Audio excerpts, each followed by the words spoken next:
नमस्कार। आज हम डिस्कस करेंगे एचपीएसएससी का प्रीवियस पेपर। ये जो एचपीएसएससी का प्रीवियस पेपर है, इसका आज हम हिस्ट्री का सेक्शन जो है वो डिस्कस करेंगे और सारे इंपॉर्टेंट क्वेश्चंस देखेंगे ताकि आपको जो है आपके आने वाले एग्जाम्स में हेल्प मिल सके, जैसे कि पहले भी मिलती रही है।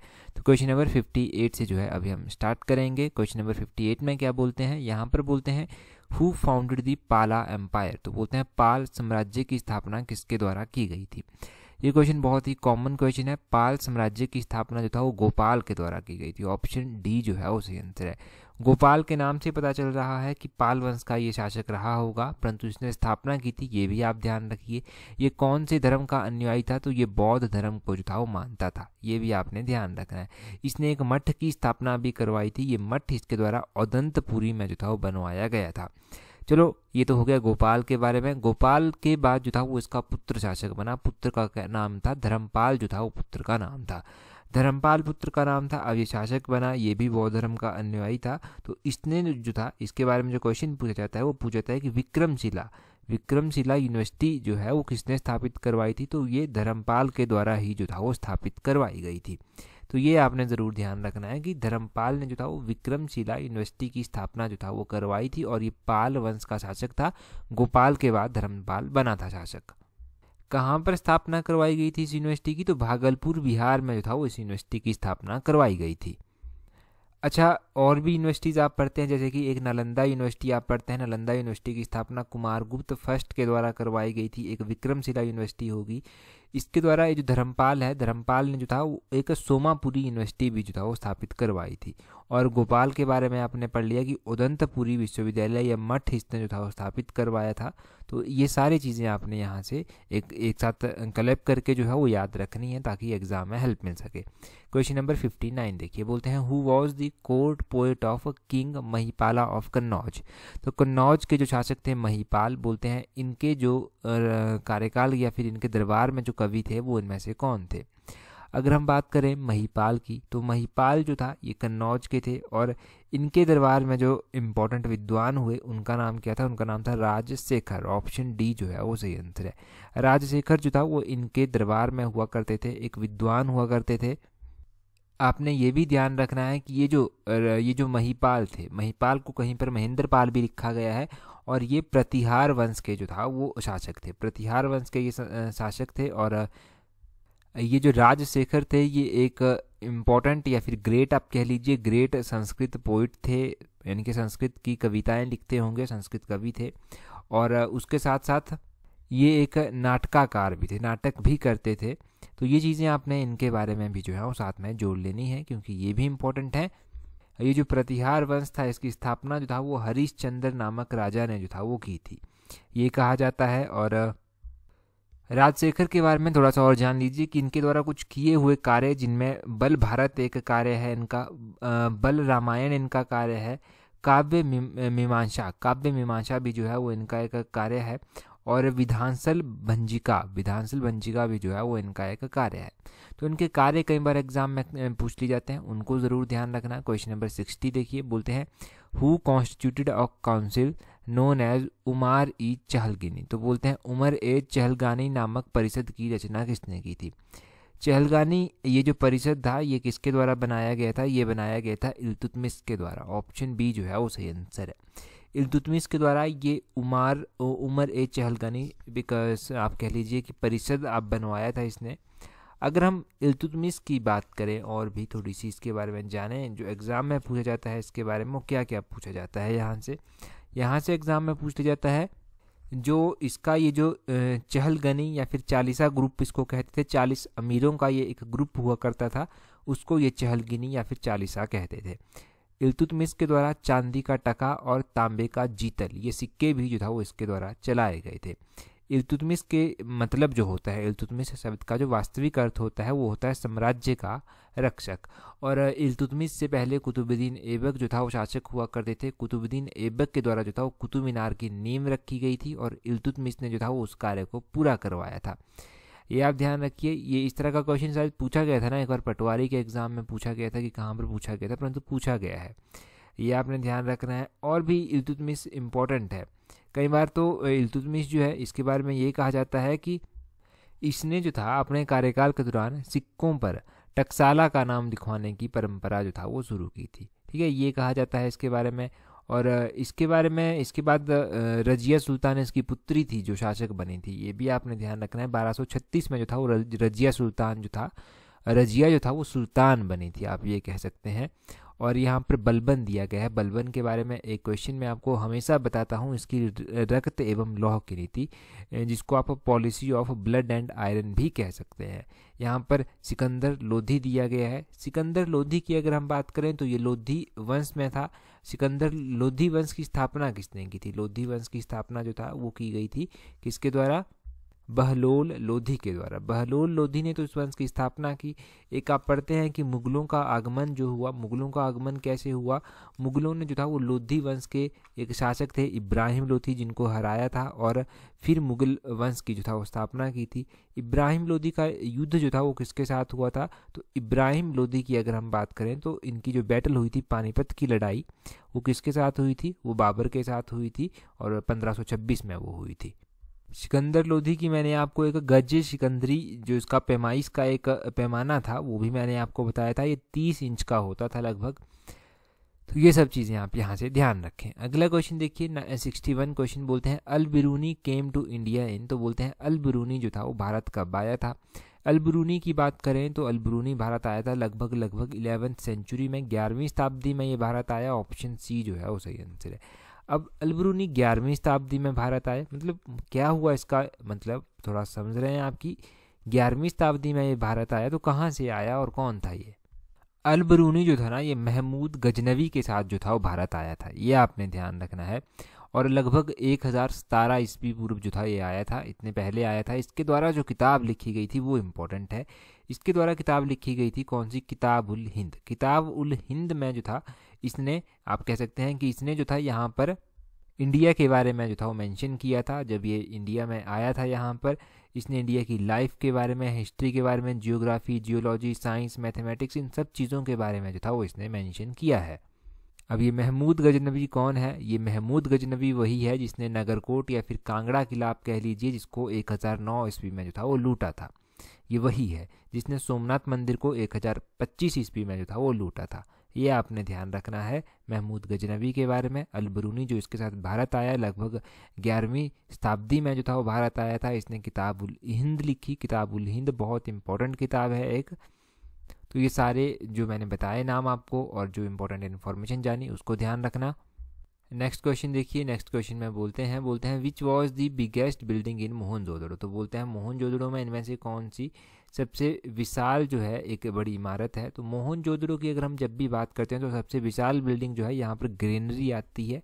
ग्रेनरी आपने ध्यान रखना है, ऑप्शन बी जो है वो सही आंसर है। अगर हम मोहनजोदड़ो की बात करें तो हम मोहनजोदड़ो के बारे में हमेशा पढ़ते हैं कि मोहनजोदड़ो की खोज जो था वो किसने की थी? इसकी खोज जो था वो रखाल दास बनर्जी ने की थी। ये कहाँ पर स्थित है? ये पाकिस्तान में जो है वो पड़ता है प्रेजेंटली।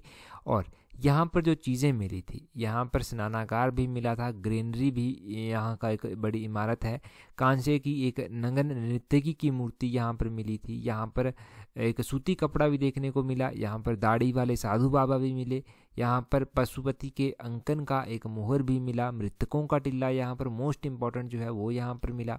तो ये सारे चीज़ें आपने यहाँ से ध्यान रखनी है। और हम क्या पढ़ते हैं? हड़प्पा के बारे में पढ़ते हैं कि ये पाकिस्तान में स्थित है। इंडियन साइट्स में हमेशा आपको रिवाइज करवाता हूँ क्योंकि ये पूछी जाती है, चाहे एचएस में पूछ ली जाए आपसे या फिर किसी और एग्जाम में पूछ ली जाए, परंतु पूछी ज़रूर जाती हैं। इंडियन साइट्स में आपने ध्यान रखना है कि एक मोतीथल है जो कि हरियाणा में स्थित है, एक रावीगढ़ी है, रावीगढ़ी भी हरियाणा में स्थित है, धौलावीरा जो है वो गुजरात में स्थित है, और सुरकोटड़ा जो है, सुरकोटड़ा भी एक साइट है, ये गुजरात में स्थित है, रंगपुर भी गुजरात में जो है वो स्थित है, कालीबंगा जो है वो राजस्थान में स्थित है, और रोपड़ तो आपको पता है पंजाब में जो है वो स्थित है साइट। ये सारी साइट्स आपने ज़रूर ध्यान रखनी है, एग्ज़ाम के लिए इंपॉर्टेंट होती हैं साइट्स। एचएस में भी जो है इनका मैच करने को एक बार क्वेश्चन आया था 1-2 साल पहले। तो इस तरह के क्वेश्चन ऐसे ही लिंक होते हैं और ऐसे ही रिवाइज होंगे। अगला क्वेश्चन देखते हैं, हमारे पास 142 क्वेश्चन क्या है। 142 क्वेश्चन में बोलते हैं द फेमस गायत्री मंत्र हैज़ बीन टेकन फ्रॉम।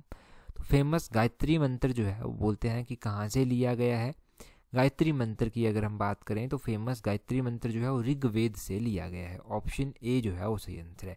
हम बहुत बार पढ़ते हैं ऋग्वेद के बारे में, वेदों में हम सबसे पहले ऋग्वेद के बारे में ही पढ़ते हैं। गायत्री मंत्र हम पढ़ते हैं कि ऋग्वेद के कौन से मंडल से लिया गया था, तो ऋग्वेद के ये तीसरे मंडल से जो है वो लिया गया है। ये आपने रिवाइज किया है। गायत्री मंडल में कितने सूक्त आते हैं, ऋग्वेद में कितने सूक्त आते हैं? ऋग्वेद में जो है वो 1028 सूक्त जो है वो आते हैं। ये क्वेश्चन भी बहुत बार एग्जाम में पूछा गया है कि कितने सूक्त यहाँ पर जो है ऋग्वेद में आते हैं। अगर हम वेदों में बात करते हैं, मैंने आपको बताया ऋग्वेद सबसे पहले आता है। ऋग्वेद में ऐत्रेय ब्राह्मण आते हैं, कौस्तिकी ब्राह्मण आते हैं, ये इसके ब्राह्मण हैं। ऋग्वेद के बाद यजुर्वेद, सामवेद, अथर्ववेद आते हैं। एक पूछ लेता है कि जो वेद म्यूजिक के साथ डील करता है वो कौन सा है, वो सामवेद जो है वो आपका आता है। सामवेद इंपॉर्टेंट है, ये म्यूजिक वगैरह के साथ जो है आपकी डीलिंग करता है। और यहाँ से क्वेश्चन यजुर्वेद के बारे में बन जाता है कि कौन सा वेद जो है वो रिचुअल्स जो आपके कर्मकांड होते हैं उनके साथ डील करता है, तो ये यजुर्वेद है जो रिचुअल्स वगैरह के साथ जो है वो डील करता है।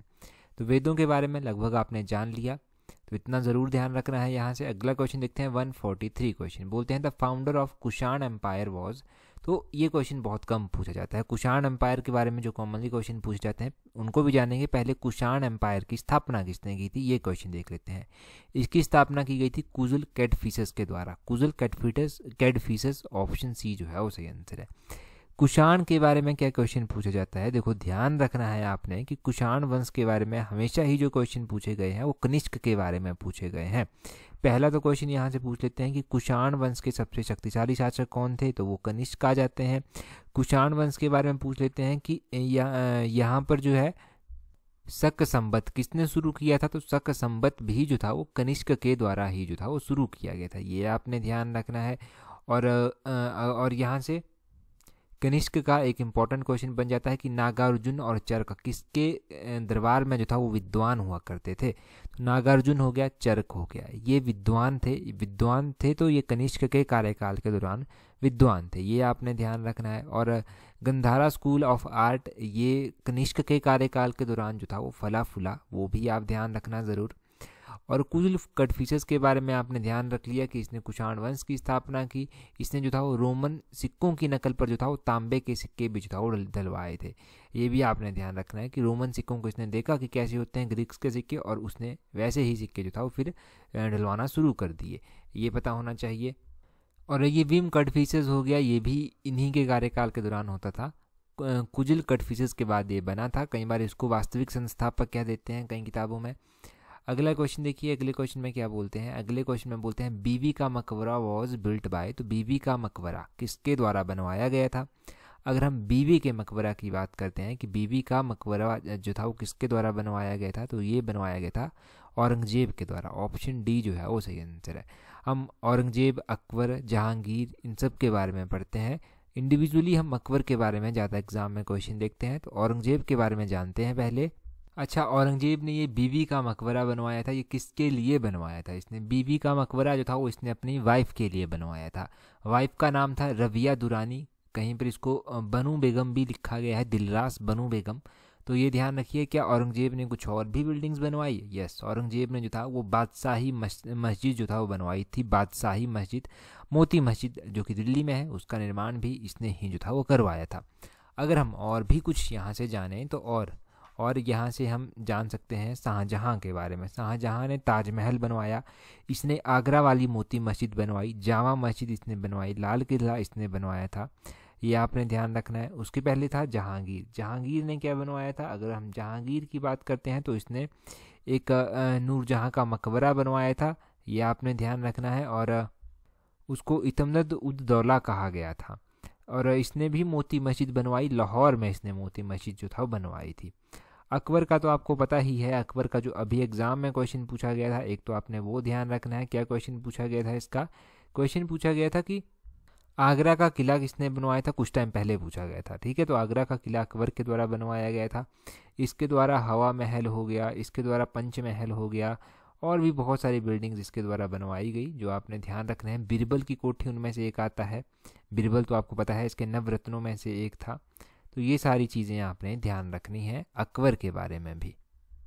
एक और क्वेश्चन हम रिवाइज कर लेते हैं एचपी जीके के साथ जोड़कर, हिमाचल जीके के साथ जोड़कर एक क्वेश्चन रिवाइज करवाता हूँ।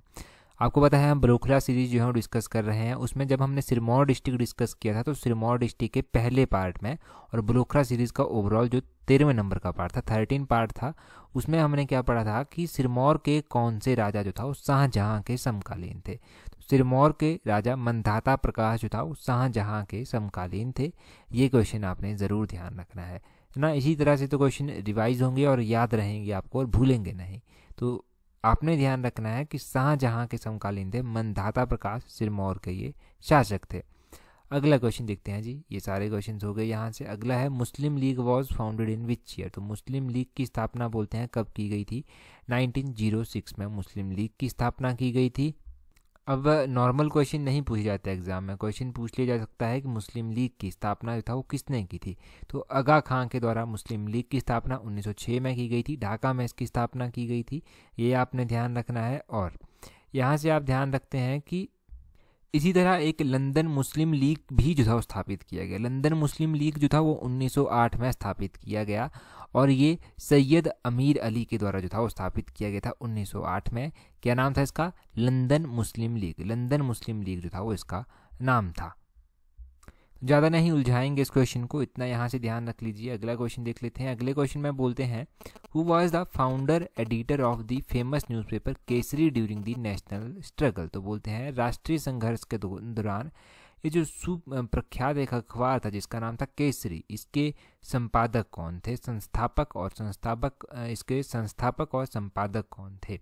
तो इसके संस्थापक और संपादक थे बाल गंगाधर तिलक जी। ऑप्शन सी जो है वो सही आंसर है। बाल गंगाधर तिलक जी जो था वो फेमस न्यूज़पेपर जिसका नाम केसरी है, इसके संस्थापक संपादक जो था वो रहे हैं। और बाल गंगाधर तिलक जी के बारे में आप हमेशा ही क्या पढ़ते हैं कि ये जो था वो गर्म दल के नेता थे, एक्सट्रीमिस्ट लीडर थे। ये एक आपको पता है दो तरह के लीडर हुए, एक मॉडरेट हुए, एक एक्सट्रीमिस्ट हुए। तो एक्सट्रीमिस्ट में जो था वो बाल गंगाधर तिलक का नाम सबसे पहले आता है। बाल गंगाधर तिलक को 1908 में सेडिशन के केस लगाए गए इनके ऊपर, और इनको जो था वो अरेस्ट भी कर लिया गया था। जब मुजफ्फरनगर बॉम्ब कॉन्स्पिरेंसी हुई थी, बॉम्ब केस हुआ था, तो उसके बाद जो प्रफुल्ल चौकी थे उन्होंने जो था सुसाइड कर लिया था। खुदीराम बोस जो थे वो उनको हैंग कर दिया गया था। और बाल गंगाधर तिलक ने जो था वो डिफेंडिंग एक आप कह लीजिए कि न्यूज़पेपर चलाया जिसमें इन्होंने सेल्फ रूल की मांग की, और पेपर का नाम था केसरी। इस केसरी पेपर के माध्यम से ही जो था इन्होंने ये किया था। और इन्हें फिर जेल की सज़ा भी बाद में सुनाई गई थी। जेल की सज़ा इन्हें सुनवाई गई थी। 1908 से 1914 तक जो था ये जेल में रहे थे, मंडलिया जेल में रहे थे। मंडलिया जेल बर्मा में जो है वो बढ़ती है। इनका जो लोकमान्य का टाइटल था वो भी ज़रूरी है, ठीक है, ये आपको पता होना चाहिए। गांधी जी ने इनको जो था वो मेकर ऑफ मॉडर्न इंडिया भी कहा था। क्या कहा था, मेकर ऑफ मॉडर्न इंडिया भी इनको कहा गया था। यानी कि ये ना काफ़ी इम्पॉर्टेंट पर्सनैलिटी है, काफ़ी इंस्पायरिंग पर्सनैलिटी है ये एक। जब भी हम बात करते हैं आज़ादी की, जब भी हम बात करते हैं इंडिया के संघर्ष की, तो इनका योगदान भी बहुत अहम है वहाँ पर। क्वेश्चन पहले मैं आपसे एक पूछ लेता हूँ। क्वेश्चन है आपके लिए लखनऊ पैक्ट। लखनऊ पैक्ट जो था वो कब साइन हुआ था, ये आप कमेंट करके जल्दी से बता दीजिए। लखनऊ पैक्ट कब साइन हुआ था, जल्दी से कमेंट करके आपको बताना है। इंपॉर्टेंट है क्वेश्चन, एग्जाम में बहुत बार पूछा भी गया है साथ में ही। अगला क्वेश्चन देखिए, हिंदी इंग्लिश के क्वेश्चन आपको पता है ना कि हम डिस्कस करते हैं वीडियो के लास्ट में, तो आज भी हिंदी इंग्लिश के क्वेश्चन वीडियो के लास्ट में डिस्कस किए जाएंगे। थोड़े से हिंदी के हैं, थोड़े से इंग्लिश के हैं, तो उनको देख लेते हैं। 166 क्वेश्चन से हम स्टार्ट करेंगे। बोलते हैं साइनोनियम ऑफ एनिग्मेटिक। तो इसका साइनोनियम बताना है आपको एनिग्मेटिक का। पहले आपको पता होना चाहिए कि एनिग्मेटिक होता क्या है। एनिग्मेटिक होता है रहस्यपूर्ण आप कह लीजिए, या फिर पेचीदा आप कह लीजिए। पेचीदा से मतलब आप समझ गए कि थोड़ा सा पजलिंग सा होगा ना, पजलिंग सा। तो ऑप्शन ए सी इसका सही आंसर है। साइनोनियम मतलब सिमिलर मीनिंग जो है इसका वो पजलिंग है। 167 देखिए, बोलते हैं teacher ordered Kamal to leave the room and dash him to return. तो 167 का होगा teacher order Kamal to leave the room and forbid him to return. Option C जो है वो सही आंसर है। 167 के बाद 168 आता है। बोलते हैं उन्मूलन का संधि विच्छेद क्या है। मोस्ट इंपॉर्टेंट है, उन्मूलन का संधि विच्छेद है उत्प्लस मूलन। ऑप्शन सी जो है वो सही आंसर होगा। शुद्ध शब्द बताना है कि मार्ग किस तरह से लिखते हैं, तो ऑप्शन डी मार्ग लिखने का सही तरीका कुछ इस तरह से होता है। मार्ग इस तरह से लिखा जाता है। 170 बोलते हैं सरोज में कौन सा समास होगा, तो सरोज में कौन सा समास होगा, तत्पुरुष समास जो है वो सरोज में आता है। ऑप्शन बी जो है वो सही आंसर है, सरोज में तत्पुरुष समास आता है। ऑप्शन बी ये भी मोस्ट इंपॉर्टेंट है। तो ये थोड़े से हिंदी इंग्लिश के क्वेश्चन देख ली ताकि आपका एक रिवीजन होता है, रिवीजन नहीं टूटना चाहिए, सबसे इंपॉर्टेंट बात ये है। तो रिवीजन ज़रूरी है आपका कि होता रहे टाइम टू टाइम। और जी टेलीग्राम का तो आपको पता ही है कि टेलीग्राम पर ज़रूरी नोटिफिकेशंस, पीडीएफ्स, हर एक चीज़ आपको मिल जाती है जो भी आपके एग्ज़ाम पॉइंट ऑफ व्यू से ज़रूरी होती है। टेलीग्राम पर ज्वाइन करने के लिए अपना टेलीग्राम ओपन करना, वहाँ से सर्च करना इस तरह से @tolexam31। वहाँ पर आपको हर एक इंपॉर्टेंट जानकारी, नोटिफिकेशंस, सारी चीज़ें मिल जाती हैं जो भी आपके एग्ज़ाम में हेल्प करती हैं। तो यहाँ पर ज्वाइन कर लीजिए। फेसबुक और इंस्टाग्राम पेज का लिंक भी आपको टेलीग्राम पर मिल जाएगा, या फिर नीचे डिस्क्रिप्शन बॉक्स में देखना, वहाँ पर भी होगा, वहाँ से ज्वाइन कर लेना। ज़रूरी हैं चीज़ें, क्योंकि एग्ज़ाम पॉइंट ऑफ व्यू से जो चीज़ें ज़रूरी होती हैं यहाँ पर अपलोड हम कर देते हैं, तो ज्वाइन कर लेना। That's all for today. Thank you very much for watching and listening it very patiently.